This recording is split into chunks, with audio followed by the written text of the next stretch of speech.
Hello students, एक बार फिर आपका स्वागत है फिजिक्स क्लासेस में। तो आज हम बात करेंगे ट्वेल्थ क्लास के टॉपिक की। और ट्वेल्थ क्लास में लास्ट हमने पढ़ा था गॉस थ्योरम और उसकी एप्लीकेशंस की नेमिंग पढ़ी थी, और आज हम उसके एप्लीकेशंस के डेरिवेशन करेंगे। तो स्टार्ट करते हैं।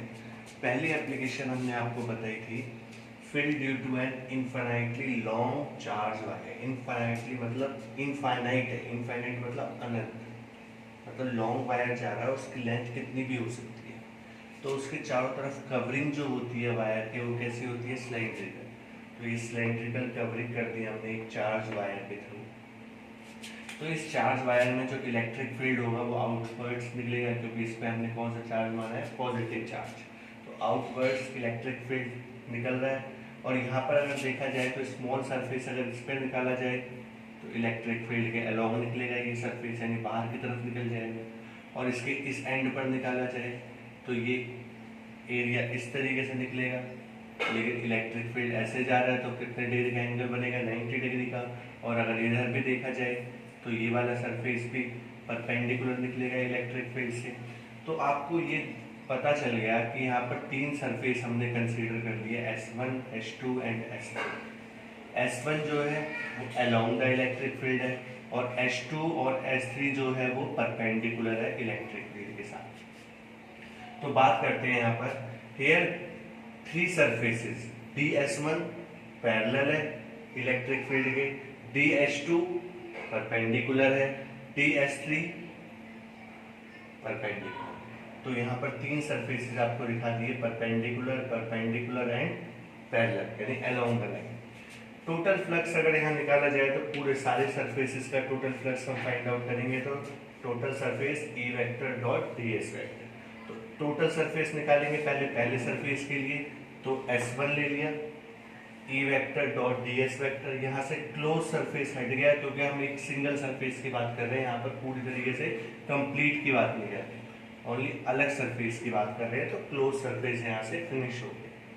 अगर H2 की बात करेंगे तो H2 आ जाएगा, और S3 की बात करेंगे तो S3 आ जाएगा। तो ये आपका इलेक्ट्रिक फील्ड हो गया तीनों सरफेसेस के, इस तरीके से। तो ये इलेक्ट्रिक फ्लक्स फाइंड आउट हुआ।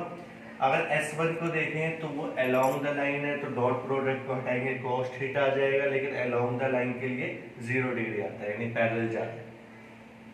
और अगर S2 देखें तो वो 90 डिग्री का एंगल बना रहा है, S3 भी देखें तो 90 डिग्री का एंगल बना रहा है, तो cos 90 आ जाएगा डॉट प्रोडक्ट को हटा के।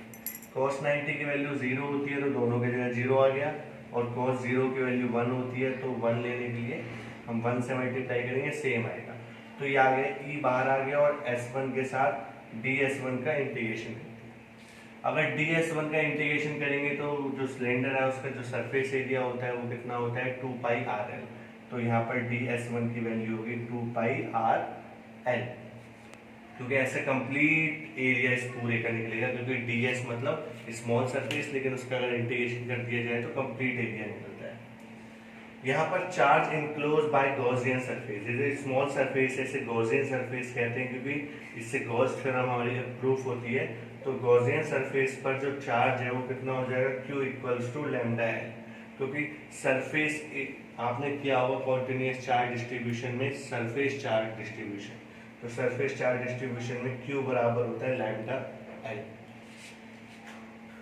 वैसे तो हम लाइन इंटीग्रेशन के लिए कर रहे हैं, तो लाइन इंटीग्रेशन के लिए तो लेंथ के लिए तो हम लैम्डा L ले लेंगे। नेक्स्ट देखें, यूजिंग गॉसियन थ्योरम, यानी गॉसेस थ्योरम का यूज करें तो फाई E बराबर होता है Q अपॉन में एप्सिलॉन नॉट। ये गॉस थ्योरम के प्रूफ में हमने किया था।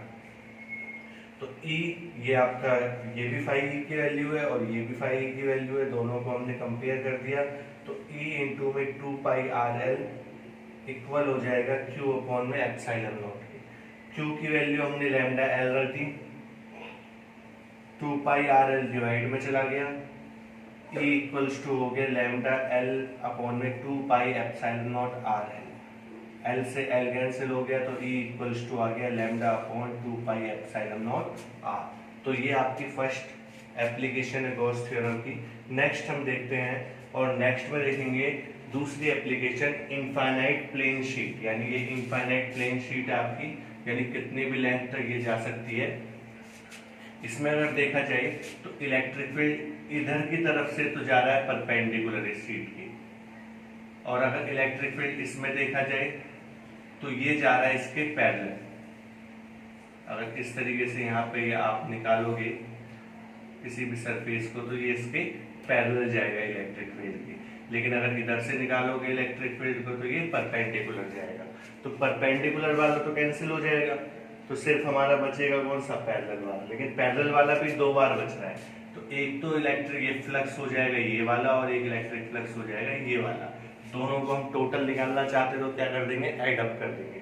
तो the flux through the plane end faces of the cylinder, तो फाई इक्वल हो जाएगा ई ए, क्योंकि फ्लक्स का मतलब होता है इलेक्ट्रिक फील्ड इनटू एरिया, और प्लस में ई ए और ई ए क्या हो जाएगा, 2EA। ई मतलब इलेक्ट्रिक फील्ड, ए मतलब एरिया। क्योंकि चार्ज शीट है तो शीट की लेंथ भी होती है और ब्रेथ भी होती है, तो इसका क्या निकलता है, एरिया। और एरिया के लिए सरफेस चार्ज डिस्ट्रीब्यूशन लगाएंगे, तो charge enclose by Gaussian surface Q equals to हो जाएगा sigma A according to Gauss theorem. Gauss theorem के अकॉर्डिंग देखा जाए तो Q की वैल्यू हम पुट कर सकते हैं, तो फाई इक्वल होता है Q upon epsilon not. Q की वैल्यू क्या है, सिग्मा अपॉन ए, सिग्मा इनटू में ए अपॉन में एप्सिलॉन नॉट, और फाई की वैल्यू हमने 2EA यहाँ से नोट डाउन कर दी। ए से ए कैंसिल हो जाएगा, तो E इक्वल्स टू हो जाएगा सिग्मा अपॉन 2 एप्सिलॉन नॉट। तो ये आपका इनफाइनाइट प्लेन शीट के लिए हो जाएगा। अगर दोनों को कंपेयर किया जाए, दोनों एप्लीकेशंस को, तो देखोगे यहाँ पर जो आपका चार्ज वायर के लिए इलेक्ट्रिक फील्ड होता है वो डिस्टेंस के इनवर्सली प्रोपोर्शनल होता है, बट इनफाइनाइट प्लेन शीट जो है वो डिस्टेंस पे डिपेंड ही नहीं करता, क्योंकि वो फार्मूले में इलेक्ट्रिक फील्ड में डिस्टेंस आता ही नहीं है। तो दैट्स इट, ये आपकी दो एप्लीकेशन है, तीसरी एप्लीकेशन हम अगले लेक्चर में करेंगे। तो आज के लिए इतना ही काफ़ी है, आप अच्छी तरीके से पढ़ें। थैंक्स।